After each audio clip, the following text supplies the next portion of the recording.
Hello नमस्कार friends, एक बार पुनः स्वागत है आपका मेरे YouTube चैनल पर।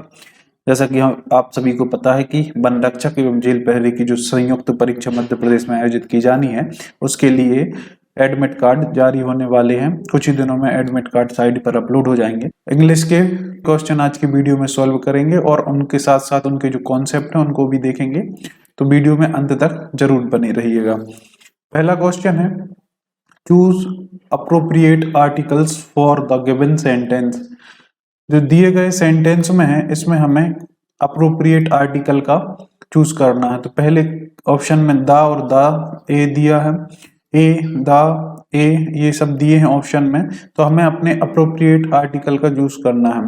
तो पढ़ेंगे, I enjoy reading blank comics in blank times of India blank English daily newspapers that was first published in 1838। ये आर्टिकल का क्वेश्चन है। तो इसमें हमें सबसे पहले तो देखना पड़ेगा कि जो पहले दो ऑप्शन है इनमें क्या आने वाला है। तो सबसे पहले आप देखोगे, लिखा है I enjoy reading blank comics in blank times of India. तो जो टाइम्स ऑफ इंडिया है एक न्यूज़पेपर है, और न्यूज़पेपर के पहले किसका यूज करते हैं हम? द आर्टिकल का यूज करते हैं, है ना। तो पहले बीच में जो ऑप्शन रहेगा वहां पे आएगा द, तो ये वाला ऑप्शन क्या हो जाएगा आपका? कैंसिल हो जाएगा। अगली बात, यहाँ पे जो है कॉमिक्स की बात करी जा रही है। कॉमिक्स यहाँ पे क्या आएगा? ए एन डी में से। तो कॉमिक्स ये यहाँ पे आप पता है सर्टिफाइड कॉमिक्स की बात कर रहे हैं। क्यों सर्टिफाइड है ये? क्योंकि यहाँ पे जो कॉमिक्स की बात हो रही है वो किस में छपा है? टाइम्स ऑफ इंडिया में, मतलब एक स्पेसिफिक कॉमिक्स की बात हो रही है। तो जब वहां पे हम स्पेसिफाई कर देते हैं, वहां पर भी किसका उपयोग होता है? द का उपयोग होता है। तो यहाँ पे सबसे पहले देखा जाएगा, जहां पे पहले नंबर पे द है वो दोनों ऑप्शन हो सकते हैं, है ना। तो ये वाला ऑप्शन भी क्या हो जाएगा? कैंसिल। अब बात करते हैं यहाँ पे कि इंडिया के बाद blank English daily newspaper that was published in 1838, है ना। तो कौन सा न्यूज़पेपर हो रहा है? कौन सा न्यूज़पेपर की बात कर रहे हैं? तो इसमें इंग्लिश डेली न्यूज़पेपर की बात कर रहे हैं ना। तो इंग्लिश एक लैंग्वेज है और लैंग्वेज के पहले आता है एन, है ना। ई से उपयोग हो रहा है और इसका उच्चारण भी स्वर से हो रहा है, तो यहाँ पे आएगा एन। तो इस तरीके से ये ऑप्शन भी कैंसिल हो जाएगा। आपका ऑप्शन नंबर 3 इसका सही आंसर हो जाएगा। Next question, choose the correct form of model auxiliary verb for the given sentence. यहाँ पे आपको करेक्ट मॉडल को यूज करना है, करेक्ट मॉडल को चूज करना है। All of us blank plan to go for a holiday when we get a long weekend off, है ना। तो यहाँ पे आपको ऑप्शन में लिखा है would, need, should, used to. Used to का उपयोग तो जो हैबिचुअल चीजें होती हैं उसके लिए करते हैं। नीड का उपयोग करते हैं कंपल्सरी जो चीजें होती हैं, और वुड का उपयोग यहाँ पे दिखाने के लिए, क्षमता दिखाने के लिए, जो पास्ट टेंस में क्षमता दिखाने के लिए करते हैं। तो यहाँ पे उसका उपयोग नहीं होगा, यहाँ पे होगा शुड का उपयोग। सजेशन की बात हो रही है, तो सजेशन के लिए हम क्या करते हैं? शुड का उपयोग करते हैं। बोला जा रहा है all of us should plan to go for a holiday, हमें हॉलीडे जाने का प्लान बना लेना चाहिए। When we get a long weekend off, जब भी हमें एक लंबी छुट्टियां मिलेंगी, एक लॉन्ग वीकेंड मिलेगा तब, है ना। तो यहाँ पे एक सजेशन की बात हो रही है, तो सजेशन के लिए शुड यहाँ पे करेक्ट ऑप्शन हो जाएगा। अगला क्वेश्चन है, choose the option that correctly sequence the following sentence. यहाँ पे आपको बताना है, ये जो जम्बल्ड फॉर्म में दिया है ये आपको 1 2 3 4 के फॉर्म में मिल जाएगा, PQRS के फॉर्म में मिल जाएगा, ABCD के फॉर्म में मिल जाएगा। इसमें क्या होता है, यहाँ पे कुछ ऑप्शन, यहाँ पे कुछ सेंटेंस दिए रहते हैं, वो उनका क्रम ऊपर नीचे करके दे दिया जाता है, तो इनको आपको सही क्रम में जमाना है जिससे ये एक मीनिंगफुल सेंटेंस बन जाए। तो दोस्तों यहाँ पे आप देखोगे कि ऑप्शन से आप चेक करेंगे, यहाँ पे 1 2 4 और 4, इस तरीके से ये पहला ऑप्शन हो सकता है ना। तो यहाँ पे आप देखोगे कि 3 जो थर्ड नंबर का है, आपको सबसे पहले यहाँ पता करना है कि हमारा पहली लाइन कौन सी होगी। तो यहाँ से आप ऑप्शन से कट कर सकते हैं थर्ड वाला, क्योंकि पहला ऑप्शन तो थर्ड जो ऑप्शन है, थर्ड जो स्टेटमेंट है वो पहले नंबर पर नहीं है, तो ये वाली लाइन तो पहले हो ही नहीं सकती। अब हमें इसको पढ़ के देख लेना है। सम ऑफ देम, यहाँ पे किसका यूज हुआ है? प्रोनाउन का यूज हुआ है ना। प्रोनाउन, ये देम कौन है? इसको पहले इंट्रोड्यूस किया जाएगा, उसके बाद इसका यूज होगा, तो ये वाला भी पहले नंबर पर नहीं आएगा।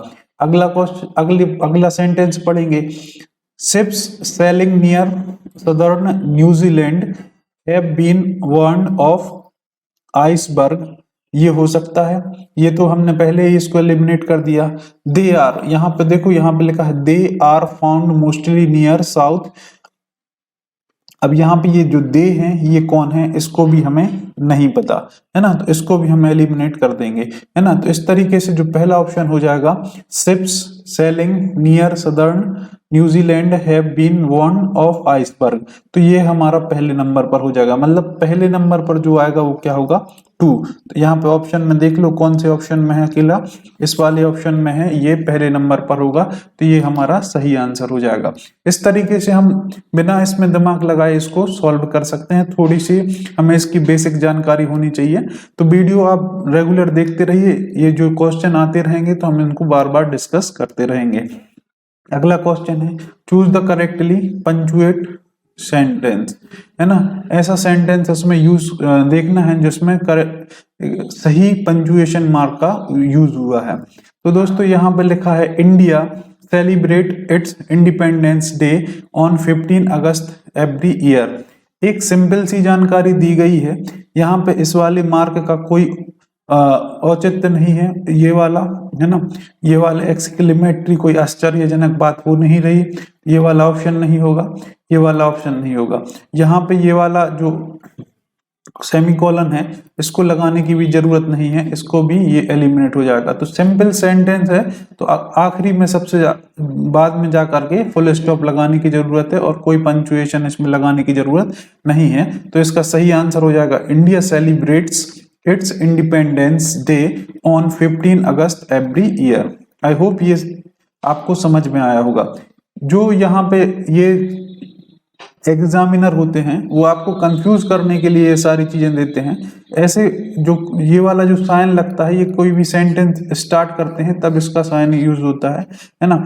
और ये एक्सक्लेमेटरी कोई आश्चर्यजनक चीजें देखने के लिए, कोई ऐसी बात जिसमें हमें आश्चर्यजनक चीजें हो, है ना, या फिर किसी को आप क्या बोल सकते हैं, किसी को आप विश कर रहे हैं इस तरीके से, जैसे मे गॉड हेल्प यू, इस तरीके से सेंटेंस में यूज होता है, तो आप इसमें यूज कर सकते हैं। तो इनमें आपको भ्रमित नहीं होना। अगला क्वेश्चन है, choose the option that best example of highlighted expression.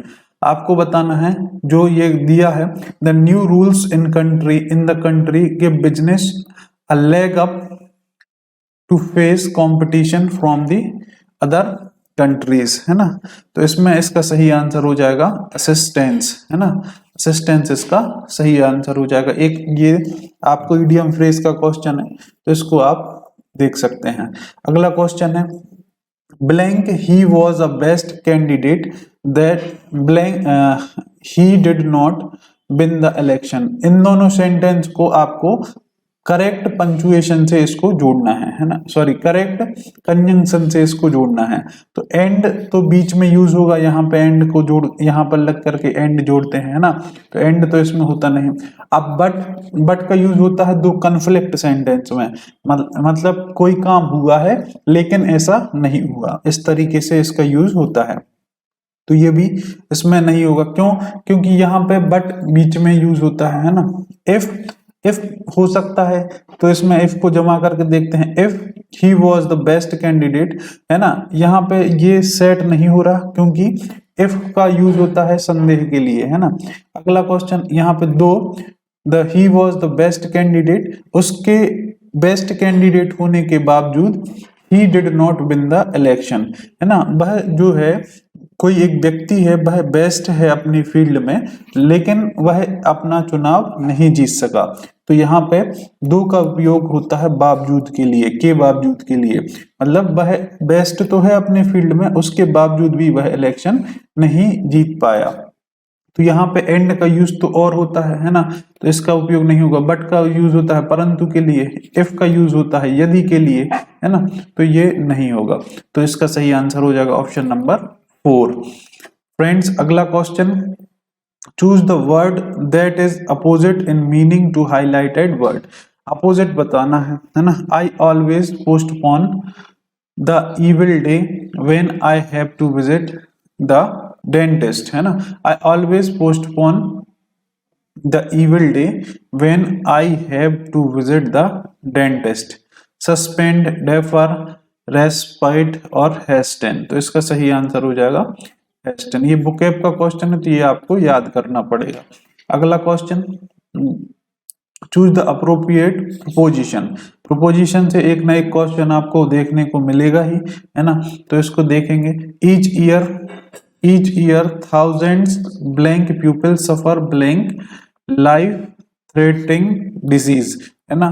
तो आप पढ़ते हैं thousands of student, thousands of people, thousands of man, इस तरीके से थाउजेंड्स ऑफ बॉयज।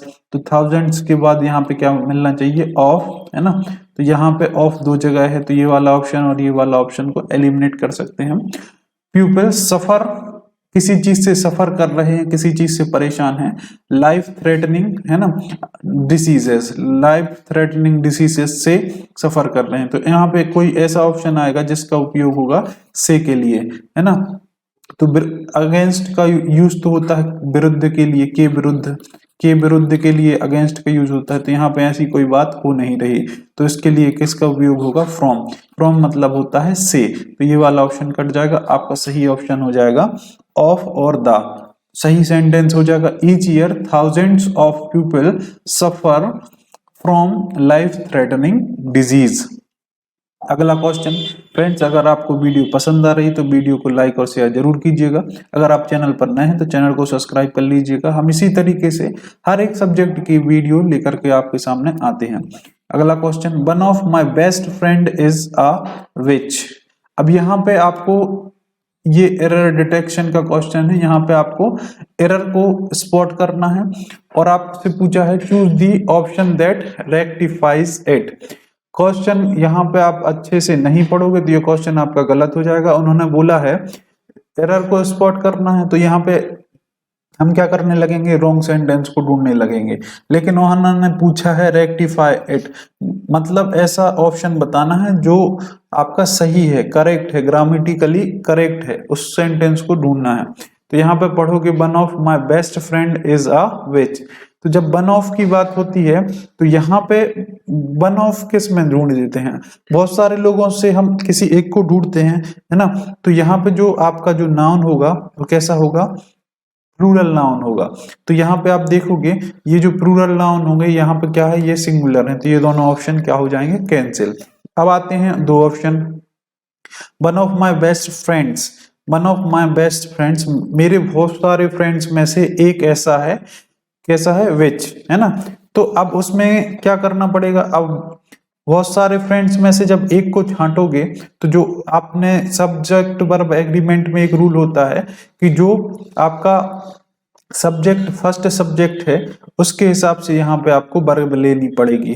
तो जो वन है, वन के हिसाब से, वन कैसा पर्सन है, सिंगुलर है, तो सिंगुलर के साथ में कैसी वर्ब आएगी, आपकी सिंगुलर वर्ब आएगी, है ना। तो यहाँ पे क्या है, आर, जो कि हो जाएगा गलत, है ना। तो इस तरीके से क्या ऑप्शन हो जाएगा, one of my best friends is a witch, तो ये सही आंसर हो जाएगा।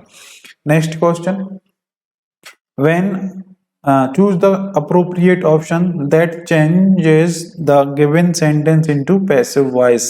आपको passive voice में चेंज करके बताना है। तो लिखा है when will you return the book।